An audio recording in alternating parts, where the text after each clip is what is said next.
All right, guys, this is it, the very first episode of our brand new series, The Hustle. We've got a whole bunch of episodes in the can ready to rock, but we were waiting for the right episode to roll out to you. So let's start by rolling that open.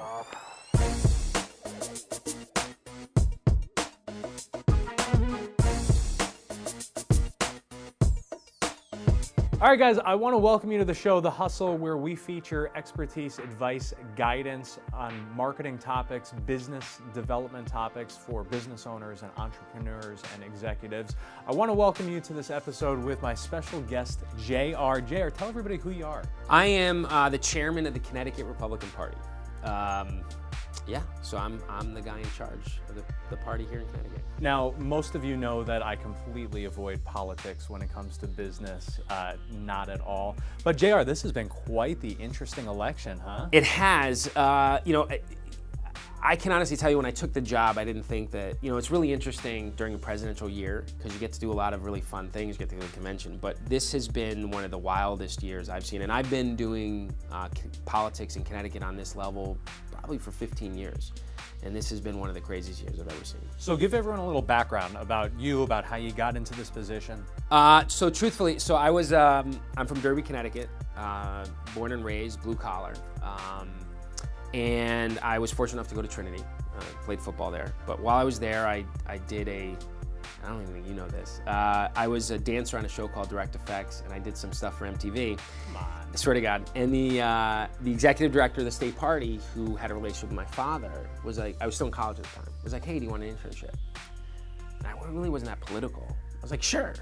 So I started an internship here, and then I kind of progressed, and I've worked in the private sector. I've been a financial advisor. I've bounced around, but I've always kind of had my toe in the political waters, per se. I managed Peter Schiff's campaign. I don't know if you know who Peter is.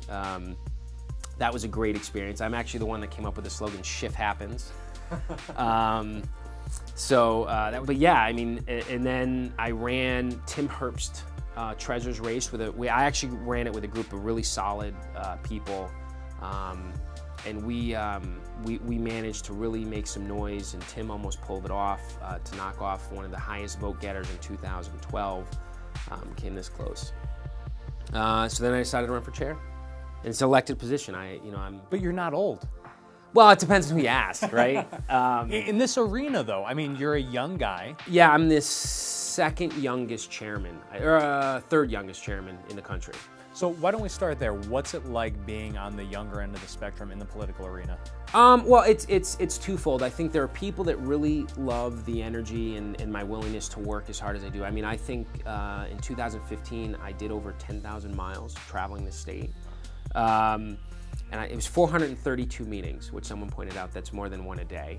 And then on the other side, there's sometimes there's people question some of the techniques and whether it's mature enough. But and I'm sure, Kyle, you can relate when you're talking marketing, is that the world's changing. Sure. And when we ran Tim Herbst's campaign, we're probably the first campaign who had money that decided not to do lawn signs.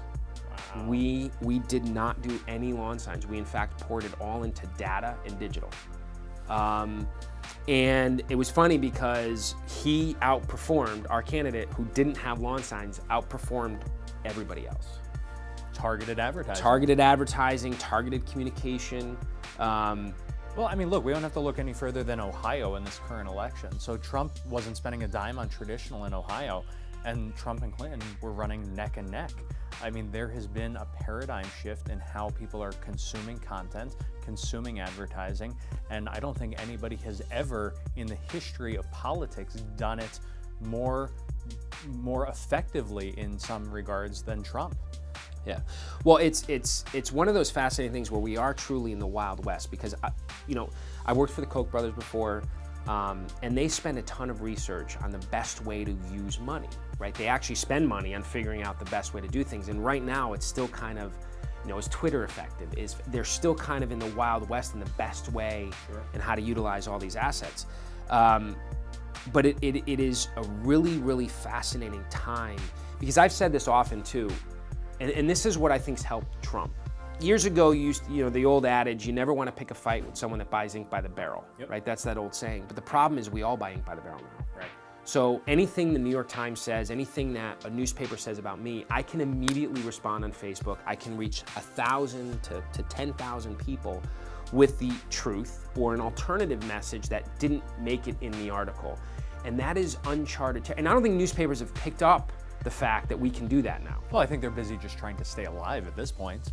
But it's I think for many in the media, they have to understand the world is a little different, where I can put a video out today and get 1,000 views, and I can have my response or whatever it is, and it's different, and that's what Trump did. I think there was the story with New York Times about the women who said all these bad things about him, and then one of the women went on social media and said, "This isn't true. I didn't say this," and within 2 hours, she was on Fox News talking about how the New York Times misquoted her and misrepresented what she said. Well, I mean, let's also look, for example, at how Facebook Live is being used and how YouTube Live, the numbers and the scale of support for all of the Don's live events have been astronomical. But you're right, it gives you a new platform that you didn't have before. And I think that that's something that business owners, regardless of whether you're in politics or you're in any other industry, need to understand, which is they have a platform, they have multiple platforms to communicate with people now that they never had before.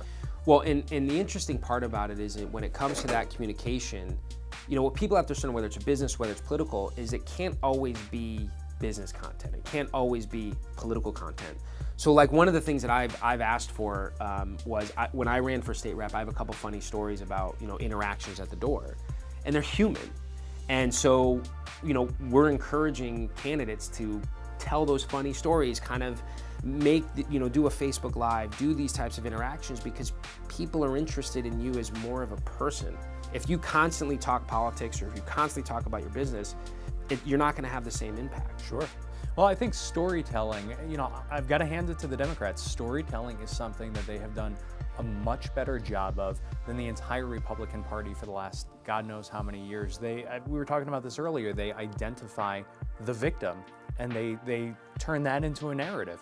How do we change that in the Republican Party? Well, I think when we're talking about those types of situations, is that there's always, and it's true, there's a victim in every scenario, right? So when you talk about firearms, or when you talk about, there's two sides to every story. And what Republicans tend to do is we stick to data. We're very analytical by our mindset. So we look at numbers, we want to talk about the numbers.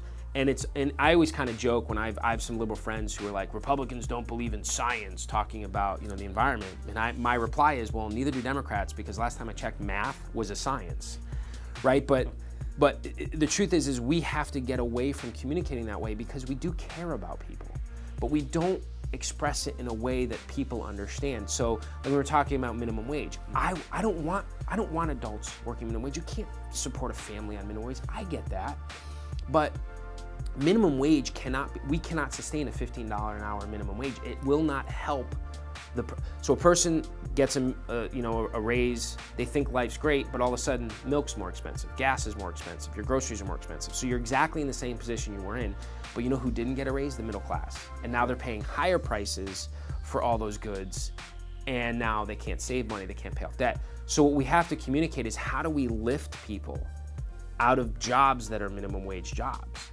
How do we give them a skill set that's valued higher than a minimum wage job? So any Republican would invest in a program where we did vote tech education, where we did, you want to pursue a career, we'll help you get there. And that's what we don't do. And we need to start talking that way. I mean, that same message goes to all business owners, which is understand the story that needs to be told and use that story to connect with people. And if we can take that narrative and we can take that sort of victim approach and victim mentality and understand that it's all about providing value to people and telling them the story that they need to hear to be able to help them raise up, regardless of what industry you're in, I think it's a tremendous opportunity to just reconnect with people. Well, and I would encourage any small business owner, and this is the truth, if you have a small business, let's hear about your family. Let's hear about when I come to your store or I buy a product from you, it's a good feeling to know I'm helping you, pay for braces, or, I'd prefer that. There's a local little grocery store open across the street. I spend a majority of my time going to small business owners because I know in my mind that that's going to help someone locally. But you want to hear those things. You want to hear about all that stuff. So, well, a great example is Highland Park Market. So Highland Park Market has expanded. They have multiple grocery stores. But when you go in there, you can actually feel good about doing business with them. You know that they're a local family, that they give back massive amounts of money to the community. We've had the pleasure of doing some work with the family that owns it, the Devaney family. They're involved in politics, but they're also very, very passionate about supporting anybody and everybody that needs help. And it feels good to go spend money there. If it were more expensive to go there and buy my short ribs and T-bone steaks, I would feel good about giving that money. Yeah, you don't mind paying that little extra in order. It gets tough sometimes, but when it comes to something like that, but the point is, when you're talking marketing, like, you want to hear the stories about what your family's doing, or your workers. You know, what's going on with them, or Sure. You know, my family had restaurants, and you know, social media didn't really exist then. So, but all the human interest stories that happen in those businesses and what's happening, and you know, when it's someone's birthday, you know, you come in and celebrate the birthday. You know, they had to take the shift because they're trying to pay, you know, help, you know, come buy a drink for so and so or whatever it is. Like, there's all these fun, creative ways that you can use social media, and it really is an untapped resource. It really, really is. So let's wrap up with a little bit more election talk. Once the smoke is cleared, and you know, hopefully Donald Trump is in office, what now? What do we take away from this disaster of an election? Well, what I've said from the beginning is what the pundits and the elites have missed is that in this country, and I think actually, and I'm going to say this, if people haven't seen the Michael Moore video where he talks about why people are voting for Trump, they're not racist, they're not. It's because what's happening in our country is that we as a nation are getting poorer. We can't find jobs. It's becoming more and more difficult to survive and provide for your family. And we hear all these stories about how we're giving millions away in whether it's corporate benefits, whether it's foreign benefits, and you have veterans who are homeless. And although they'll argue like, oh no, it's not as bad, it's bad. You know, here in Connecticut, for example, the Democrats will say that our economy's fine. I mean, legitimately will say, oh no, we've grown the economy, oh, this is a new economic reality. So if you don't accept that there's a problem, how can you fix it? And actually, a prime example of that is when Donald Trump, the Democrats got all over Donald Trump when he talked about many African Americans in this country are living in hell. And Hillary Clinton said, no, they're not, and tried to fight that fact with him. So she's actually arguing that there isn't a problem. And that's kind of what's happening in this country, is where there's so many people that are suffering, and the Democrats will remain blind to it. Obamacare, they're blind to the disaster of Obamacare. You know, oh no, we just have to alter it a little bit. It's the Republicans' fault because they won't let us change it. It's a failure. And no matter how we tinker with it, it's not going to make it better. Well, it has a huge negative impact on the middle class, the working class. I mean, it's been a disaster. It's been a positive impact for about 20 to 25% of the population, but at the expense of 80% of the population. And what no one understands, and this is where that anxiety and angst comes from the people who support Donald Trump. It's real money, right? It's my premium, because we're a quote unquote small business. I went from paying $200 a month to $450, and my deductible is $6,000. Wow. You have some cheap insurance, man. Well, but I mean, you're right. That alone doubled. We had our plans dumped cash 3 times, and we're now, for our family of now 4, we're at $1,600 a month is what we're going to be at. Well, that's $200 that I could have put in an IRA. That's $200 I could have put in a savings account to pay off my student loans, to pay off, try to buy a house. That's $200 now that I don't have, simply because the government decided to tinker with something. And well, when we look at government hand in business, look at property taxes. We were talking about this earlier. So our office, for example, we just submitted our property taxes. We pay taxes on the shit that we buy so that we can pay a tax to the state so that we could collect sales tax for the state, and then all of that shit that we already bought and pay tax on to make more tax money for the state, we get an additional tax on. Well, so I have to say, I'm a Walking Dead fan. Okay. I'm sure there's plenty that are watching. Well, right. But one of my favorite moments was after that the season premiere, right, with Negan and the whole thing. Wait, is this season? Yeah. You haven't seen it yet? No, come on. No, I'm not going to spoil anything. I'm not going to spoil anything. But in the description of what Negan talks about, where you have to pay him, and he'll leave you alone, essentially. That's the premise, right? We already know that that's the premise. Right. That's essentially taxation, right? Absolutely. Either you pay us, or we're going to come and take your stuff. We're going to put you in jail. So, do we really own anything? So there was this meme that said, finally people understand taxation is theft. That's great. And it's relating back to what Negan is doing. So it's kind of this interesting dynamic where all these people are kind of being exposed to. I mean, look, we obviously need government services in some regard, but the point is that, you know, we're constantly, you need to give us money, and if you don't, you're going to jail. We're taking your stuff. We're seizing your business. We're seizing your assets. We're taking it. Well, I think that's one of the things that a lot of people don't understand about the challenges of running a business, which is that you are getting hit left and right with taxes and fees. And, you know, I pay workers' comp and unemployment on myself, even though I can never collect either of those. It's unbelievable. So these are the challenges. It's not that business owners don't want to pay their employees more money. It's that there are so many different areas that the money's coming out of the business. I would love for you to meet, is a friend of mine, 30-year-old, owns a liquor distributor. And he had a warehouse manager who stole $500,000 of liquor, arrested, and then got arrested a second time for breaking into someone else's house. And the guy filed for unemployment. And of course, my buddy said, no way, we're going to court. So the judge said, well, Mr. So-and-so, I'm happy you're here because, you know, we may need to arrest someone today, and he goes, well, good, like thinking that he's talking about him as the business owner because he didn't pay him. So you talk about the challenges of a small business. So he lost his unemployment fight.